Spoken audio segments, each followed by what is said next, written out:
Mandicamagushe ndibulise kolu hlelo lwethu usijonge Maxhantini. Ndibuliswa nguye kaloku uNconde. Namhlanje ndiniphathele isihloko indwendwe phakathi kwekhaya. Nawukhumbula ke okokuba xa sithetha ngondwendwe phakathi kwekhaya sithetha nangasona siphina ke isilwanyana okanye isinambuzane sasendle, emlanjeni, ehlathini, emqolombeni, ezintabeni, elwandle esithi sihambele ikhaya kwiimeko ezithile ezenzekayo ke phakathi kwelo khaya. Sithi ke xa sawukufika ke phakathi kwelo khaya sihlonitshwe ngoku, singabizwa ngokokuba sisinambuzane okanye isilwanyana kuthiwe lundwendwe, kuba kaloku loo nto yokuhanjelwa seso sinambuzane okanye eso silwanyana phakathi kwezo nkundla ke zalo mzi, loo nto kuzube ithetha okanye ichaza isiko elithile ekufuneka lenziwe ke phakathi kwalo mzi okanye kwalo Maxhanti ke alo mzi.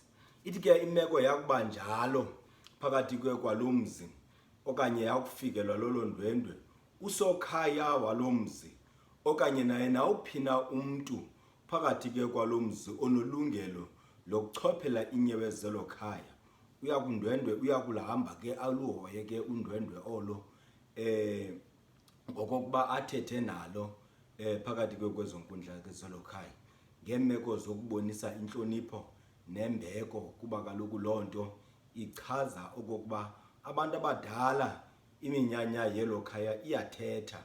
Yaye loo nto ke ngoku yelo ndwendwe ingumqondiso ke kubantu belo khaya.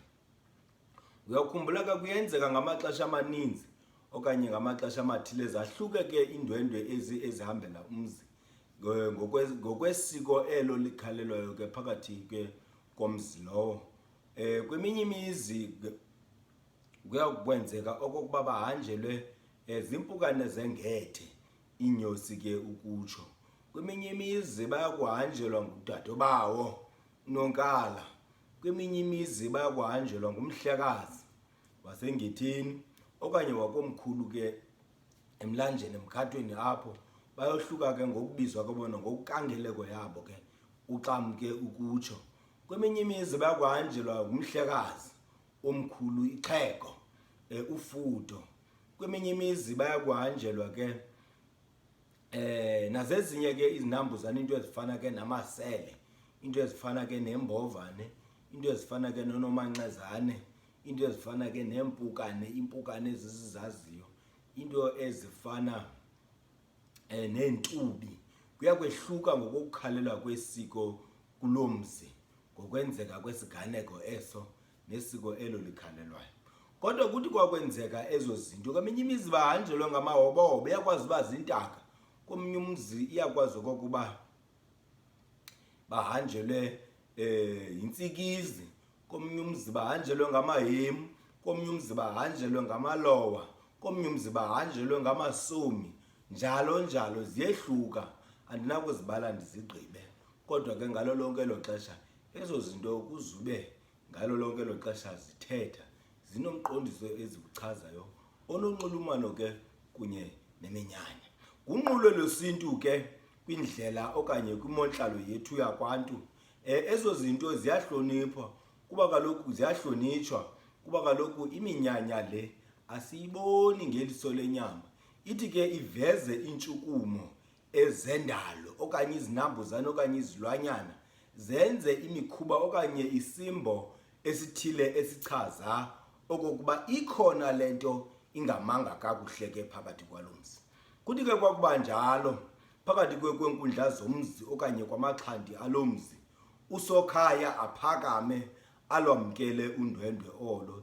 Ngelinye ixesha ke kuyenzeka okokuba umnikazi womzi akekho, kodwa ke naye nawuphina ke umntu enolungelo lokuchophela inyewe zelo khaya, unelungelo kwakufika undwendwe olunjalo ahambe ayokuthetha nalo. Kodwa lo mntu ingenguye umendi phakathi kwamaxhanti alo mzi, kuba umendi akanalungelo lokuthetha neendwendwe zekhaya. Kuthi ke kwakuba njalo ke kwabe kuthethiwe nezindwendwe ngabantu bekhaya, lo mntu ke aqokelela abantu bekhaya emveni koko. Wonke umntu walo mzi achaze, baxelele okokuba apha ekhaya besihanjelwe undwendwe oluthile. Kuyenzeka ke ngamanye amaxesha kuthi kwakuthethwa nalo lufuduke ke undwendwe olo luhambe, kodwa ngamanye amaxesha kuthi kwakuthethwa nalo lungahambi. Kufuneka ukuba makukhe kuthathwe intonga, uzibhence lo mzi, uzijonge, wawugqiba uthatha intonga uhambe ubheke egqirheni uyokufuna ukumamela okokuba undwendwe olo luphakathi kwekhaya ingabe lubahambele ngantoni na. Uyabona ke ngoku kwimeko enje, nanjengoba besele nditshilo ngaphambili okokuba xa kuyiwe emvumiseni kubakho ke intsusa, le nto ibangela okokuba abantu mabasuke phakathi kwekhaya bahambe baye egqirheni bayokufuna ukuva. Ngoku kweli tyeli xa bethe bahanjelwa lundwendwe, undwendwe olo ke masicamagushe iyakuba yeyona ntsusa banayo nebayihambelayo ke ukuya kwelo gqirha. Awuthi basakufika apha egqirheni bahlale ke bachaze okokuba baphelele, la kuvumisa ke igqirha libaxelela into abaze ngayo phakathi kwaloo nkundla yalo mzi okokuba baze ngantoni na. Ludakance ke umcimbi luqabelise luxele okokuba eyona nto kuzwe ngayo yintoni na, neyona nto lihambeleyo undwendwe ke phakathi kwalo mzi iyintoni na. Bawuthi ke bakwakuwe kwenziwe njalo kubuyelwe ekhaya, nalapho ke ngoku kuzawulungiswa ngokwemithana nango nengcaciso zegqirha elo abantu bebeye kulo okokuba imeko le mayilandele njani na, balandele ke lo nkqubo nanjengokuba sele bevile. Kodwa into eyokuqala eyenziwe phakathi kwenkundla zomzi kukusila utywala, kusamkelwa indwendwe elo lifikileyo phakathi kwalo mzi, kusithiwa kulo sivile, siyabulela ngokuba usihambele ke phakathi kwenkundla yalo mzi. Obotywala ke ngokubona abukhokhelwa ligqirha, kukho gqirha kubo. Butywala nje obungena gqirha, butywala obukhokhelwa ngabantu bekhaya, kodwa butywala obuhlonitshwayo ke phakathi ke kwalo mzi. Kuyawuthi ke okokuba obutywala busilwe olundwendwe lukhona, kulindele ke okokuba emveni kokokuba kwenziwe yonke le nqulequ elindwendwe malifuduke. Kanti okokuba alifuduka kuba kaloku aligxothwa, nanjengomntu ebethunyelwe phakathi kwenkundla zelikhaya kumele ke okokuba azamkelwe ngesihle phakathi kwezi nkundla zelikhaya, koko akagxothwa. Kuthi ke okokuba alihambanga, kunyanzeleke loo nto ingumqondiso wokokuba ityala okanye abantu abadala aba sele bequmbe ngamandla.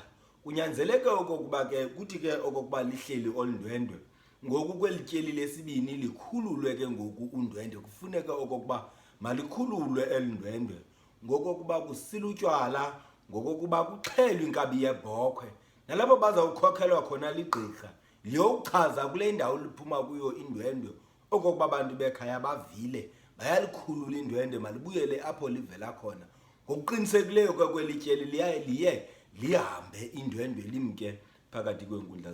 Kukwempazamo ke ethanda ukwenziwa ngabantu emveni kwesi isigaba, bacinge okokuba umsebenzi lowo ubuzelwe lindwendwe bawugqibile, babe bengawugqibanga esi sigaba, ibi kokuba makukhululwe undwendwe olo luhambe. Mandenze umzekelo okokuba bebefikelwe zimpukane zengede, inyosi ke ukutsho phakathi ke kwenkundla zomzi, into eza kuye yenziwe ke zizawukufika kusilo okutywala bendithethe ngabo ekuqaleni, utywala bozamkela ezindwendwe zithi okokuba zithe azimka emveni koko zixhelwe le nkabe bhoko okokuba zikhululwa phakathi kwalo mzi. Kunyanzelekile ke kweli ityeli zikhululwe kuba kwenziwa izinto ezenza okokuba mazifuduke ngenene nangenyaniso ke zifuduke phakathi kwalo mzi, kodwa kungenziwanga zinto eziziphatha kakubi, kodwa kusenziwa izinto ezilandela unqulo namasiko ke phakathi kwalo mzi.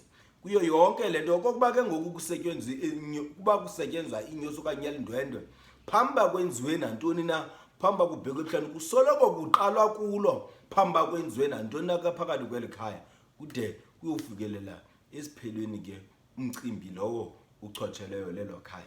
La kuthi ke okokuba limkile undwendwe olo ke phakathi kwenkundla ke zomzi, la kube wenziwe loo nto kulindeleke okokuba lihambe.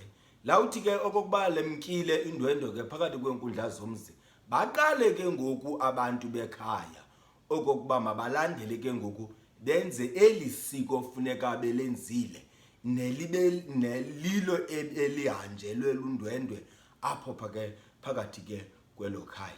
Baqhube ke olu siko liphele isiko lingabe liphinde libekho ke indwendwe elo phakathi kwekhaya.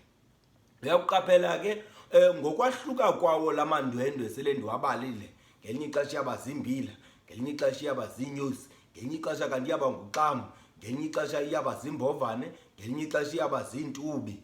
Ngokwehluka kwazo, ngendlela ezivela ngayo ezi zinto zisoloko zinendlela ezichaza ngayo nezibhentsisa ngayo okokuba isiko elo funeka lenziwe lilelele ngaphi na phakathi kweenkundla zomzi. Umzekelo, akuzokwazi okokuba kuthi kufike uxam wasengetheni, nanjengoba behlukile nje oxam phakathi kweenkundla zomzi, kodwa kuthi xa kusenziwa kuthiwa eyona nto efuneka yenziwe ke phakathi kwalo mzi funeka kwenziwe imfukamo, kube kufike imfukamo yakomkhulu abantu benzelwe umgquphuzo, kodwa kube kufike uxam wasengetheni.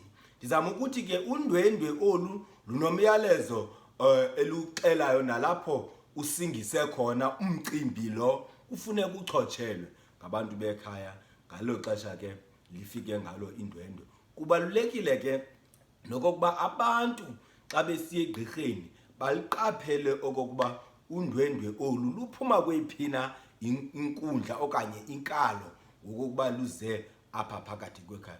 Kukwabalulekile ke nakwakhona okokuba abantu aba xa bethe bahanjwa lundwendwe baluhloniphe. Kweminye imizi uyawufika bendi bebhinqile kuba kaloku ngoku bahanjelwe ngumntu omdala, bahanjelwe iminyaka, abantu bebeqhela ukwenza nje phakathi kwalo mzi bengahloniphi, ufika behlonipha nagakumbi ngoku kuba kaloku kukho abantu abadala bakhoyo phakathi ke kwalo mzi. Into eningena kwenzeka ke phakathi komzi xa imeko yomzi injalo, abantu bomzi abanakwenza neliphina isiko elinganxulumenanga naloo nto izelwe zindwendwe ezo. Kufuneka baqale ngesiko elo lizelwe ngento. Akunakusetyenzwa phakathi phezu kweendwendwe ezikhoyo phakathi komzi xa uthe umzi wahanjelwa zindwendwe. Nomzekelo, akunakuqalwa ngentambo kube kukho indwendwe ezikhoyo phakathi kwekhaya okokuba kufuneka kukho umntu owenzelwe intambo. Okokuba kukho umntu othwasayo, akunawuqala ngokokuba kunyangwe umntu othwasayo kube kukho indwendwe elihleli nabantu apha endlini. Loo nto iyakwenza izinto zingahambi kakuhle, zingahambi ngendlela. Kuthi bekulindeleke iziphumo ezithile kodwa iziphumo zibe gwenxa, kwenzeke izinto ezingalindelekanga nezingamkelekanga nezingentlanga phakathi ke kwalo mzi. Kukangako ke bendiniphathele kona namhlanje malunga nesi sihloko sendwendwe. Ndithemba okokuba nicholachole kakhulu kulo mhlomlo besiwuphethe namhlanje. Ndiyanibulela.